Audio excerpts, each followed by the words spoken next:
তো মৰমৰ ছাত্ৰ ছাত্ৰীসকল ক্লাছ টিউটৰ ইউটিউব চেনেলত তোমালোক সকলোকে স্বাগতম জনাইছোঁ। অসম জাতীয় বিদ্যালয়ৰ ক্লাছ 6ৰ সমাজ বিজ্ঞান বিষয়টোৰ পাঠ নম্বৰ 8 কি আছে সামাজিক সমস্যা আৰু আমাৰ দায়িত্ব। এইটো কথাৰ প্ৰশ্ন উত্তৰসমূহ প্ৰথমৰ পৰা একেলগে আজি মই বিতংভাৱে আলোচনা কৰিম। যদি ভিডিঅ' ভাল লাগে লাইক কৰিবা, লগতে চেনেলটো ছাবস্ক্ৰাইব কৰি ৰাখিবা আৰু কমেণ্ট বক্সত নিজৰ নামটো লিখি দি যাবা, মোৰ বহুত ভাল লাগিব। এতিয়া প্ৰশ্ন উত্তৰলৈ। তো অনুশীলনৰ প্ৰথমটো প্ৰশ্ন কি কৈছে, তলত দিয়া বাক্যটি শুদ্ধ নে অশুদ্ধ লিখা। শুদ্ধ লিখিব দিছে। ক নম্বৰ হৈছে নিৰক্ষৰতা এখন সমাজৰ বাবে এক জটিল সামাজিক সমস্যা। শুদ্ধ। তাৰমানে নিৰক্ষৰতা সমাজৰ বাবে কিমান ভয় তোমালোকে নিশ্চয় জানা। অশিক্ষিত মানুহৰ লগত চলা ফিৰা কৰাটো খুবেই ভয়ানক। গতিকে নিৰক্ষৰতাটো সমাজৰ বাবে এটা সমস্যাই হয়। শুদ্ধ হ'ব এইটো। খ নম্বৰত আছে উন্নয়নশীল দেশত কৰ্মহীনতা এটা সমস্যা নহয়। অশুদ্ধ। কাৰণ উন্নয়নশীল দেশত কৰ্মহীনতা, যাৰ কাম নাই, সেইটো এটা সমস্যা নহয় বুলি কৈছে। একদম ভুল হ'ব এইটো। কাৰণ কাম নথকা মানুহৰ জৰিয়তে দেশ এখন উন্নত নহয়। গতিকে অশুদ্ধ হ'ব। গ নম্বৰ দৰিদ্ৰতা এটা অমানৱীয় অৱস্থা। শুদ্ধ। দৰিদ্ৰতা মানে গৰিবতা, দুখীয়তা, এইটো এটা অমানৱীয় অৱস্থা। গতিকে শুদ্ধ হয়। 2 নম্বৰত আছে খালী ঠাই পূৰ কৰা। ক নম্বৰ হৈছে সাধাৰণ দেশ নজনা লোকক নিৰক্ষৰ বোলা হয়। এইটো হৈছে লিখা পঢ়া। শুদ্ধ এইটো। লিখা পঢ়া নজনা মানুহক নিৰক্ষৰ বুলি কোৱা হয়। খ নম্বৰত আছে ভাৰতবৰ্ষৰ নিৰক্ষৰতা শতকৰা হাৰ দেশ। এইটো হ'ব 26%। খ নম্বৰ হৈছে অসমত নিৰক্ষৰতা শতকৰা হাৰ 27। খ নম্বৰ হৈছে নীতিৰ বিৰুদ্ধ যিকোনো কামেই, এইটো কিহৰ ভিতৰত পৰে, দুৰ্নীতিৰ ভিতৰত পৰে। খালী ঠাইখিনি হৈ গ'ল। এতিয়া 3 নম্বৰ প্ৰশ্ন তোমালোকে চোৱা, উত্তৰ লিখিব দিছে। তাৰ ক নম্বৰটো হৈছে সামাজিক সমস্যা কি। গুৰুত্বপূৰ্ণ প্ৰশ্ন এইটো। সমাজৰ অধিকাংশ লোকে যেতিয়া এটা নিৰ্দিষ্ট সমস্যাৰ সন্মুখীন হ'বলগীয়া হয় বা পৰিস্থিতিৰ সৃষ্টি হয়, তেতিয়া সেই সমস্যাটোক সামাজিক সমস্যা বুলি কোৱা হয়। তাৰমানে তোমালোকে জানা যে গাঁৱৰে হওক অঞ্চলৰে হওক এখন কি থাকে, সমাজ থাকে। সমাজ অবিহনে পৃথিৱীত কোনো মানুহে জীয়াই থাকিব নোৱাৰে। গতিকে সেই সমাজৰ যেতিয়া অধিকাংশ মানুহ কিবা বিপদত পৰে, কিবা সমস্যাত পৰে, আৰু সেই সমস্যাটোক কি বুলি কোৱা হয়, সামাজিক সমস্যা বুলি কোৱা হয়। খ নম্বৰ হৈছে দৰিদ্ৰতা বুলিলে কি বুজা। উত্তৰটো হৈছে যিটো অৱস্থাত মানুহে ন্যূনতম অভাৱখিনি পূৰাব নোৱাৰে, সেই অৱস্থাটোক দৰিদ্ৰতা বুলি কোৱা হয়। মানে যেতিয়া মানুহে প্ৰয়োজনীয় অভাৱ পূৰ কৰিব নোৱাৰে বা দূৰ কৰিব নোৱাৰে, তেতিয়া তাক কি বুলি কোৱা হয়, দৰিদ্ৰতা বুলি কোৱা হয়। গ নম্বৰ হৈছে লিংগ বৈষম্য মানে কি। উত্তৰটো হৈছে আজিও আমাৰ সমাজত পুৰুষ আৰু মহিলাৰ মাজত বহুত নীতি নিয়মৰ পাৰ্থক্য ৰখা দেখা যায়। ছোৱালীক উচ্চ শিক্ষাৰ ব্যৱস্থা কৰি দিয়া মানুহ হয়তো বহুত কম ওলাব, কিন্তু ল'ৰাক উচ্চ শিক্ষাৰে শিক্ষিত কৰা লোকৰ সংখ্যা অধিক। পুৰুষ আৰু মহিলা যে সমাজৰ বাবে সমান গুৰুত্ব, সেই কথা আজিও আমাৰ সমাজৰ মনত সন্তুষ্ট নহয়। এইটো হৈছে লিংগ বৈষম্য। লিংগ বৈষম্য মানে কি, কিছুমান সমাজত দেখা যায় যে পুৰুষৰ তুলনাত মহিলাক কম গুৰুত্ব দিয়া দেখা যায়। মানুহে ভাবে যে মহিলা আচলতে ঘৰত কাম কৰাৰ কাৰণে, ইহঁতে বাহিৰৰ কোনো কাম কৰিব নালাগে, শিক্ষিত হোৱাৰ সিমান প্ৰয়োজন নাই। গতিকে সমাজবোৰত দেখা যায় যে উচ্চ শিক্ষাৰে ল'ৰাবোৰক শিক্ষিত কৰা হয়, ছোৱালীবোৰক শিক্ষা দীক্ষাৰ ক্ষেত্ৰত সিমান উন্নত কৰিবলৈ প্ৰয়োজন নাই বুলি ভাবে। এইটো হৈছে কি, এই ল'ৰা আৰু ছোৱালীৰ মাজত যিটো ভেদাভেদ, পাৰ্থক্য সৃষ্টি কৰে, সেয়া হৈছে কি লিংগ বৈষম্য। মনত ৰাখিবা। খ নম্বৰ নগৰীকৰণ কাক বোলে।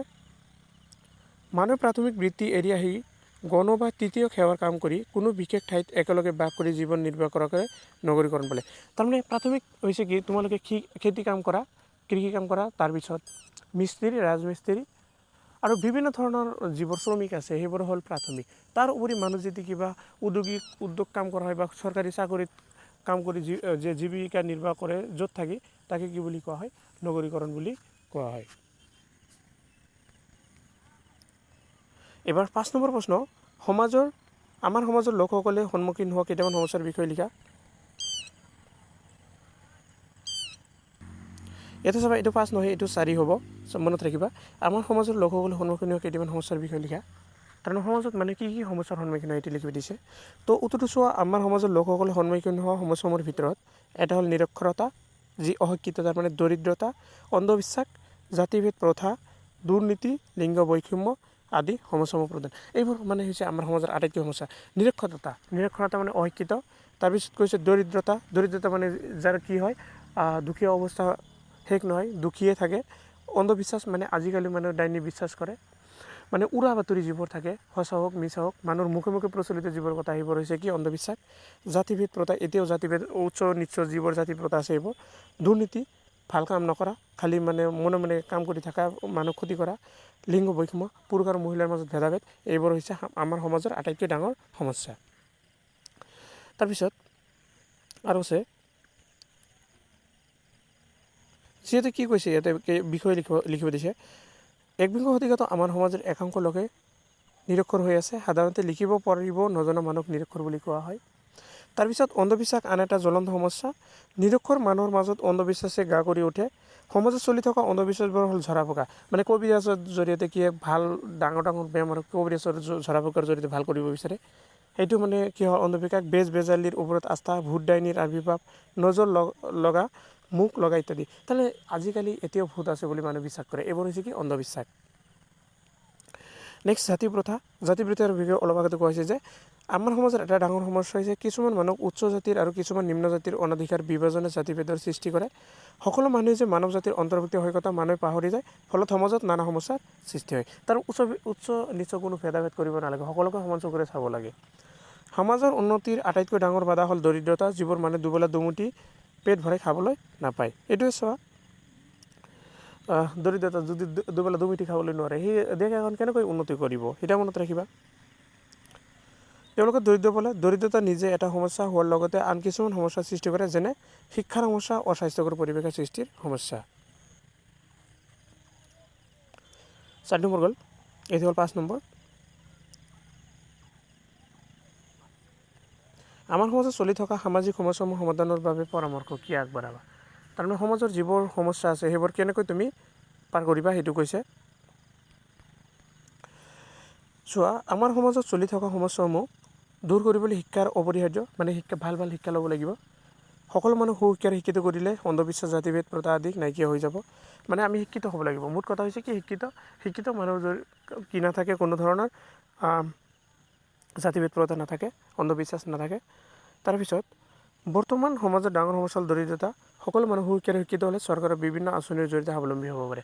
শিক্ষিত মানুহক চৰকাৰৰ পৰা বিভিন্ন ধৰণৰ আঁচনি দিয়ে, গতিকে আমি চেষ্টা কৰিম সকলো শিক্ষিত হ'বৰ বাবে। দুৰ্নীতি আজিৰ সমাজৰ এটা ডাঙৰ সমস্যা। সমাজৰ প্ৰগতি বা উন্নতি কৰিবলৈ হ'লে কঠোৰ হাতে দুৰ্নীতি নিৰ্মূল কৰিব লাগিব। গতিকে মুঠতে যিকোনো ক্ষেত্ৰতে আমাৰ শিক্ষা দৰকাৰ।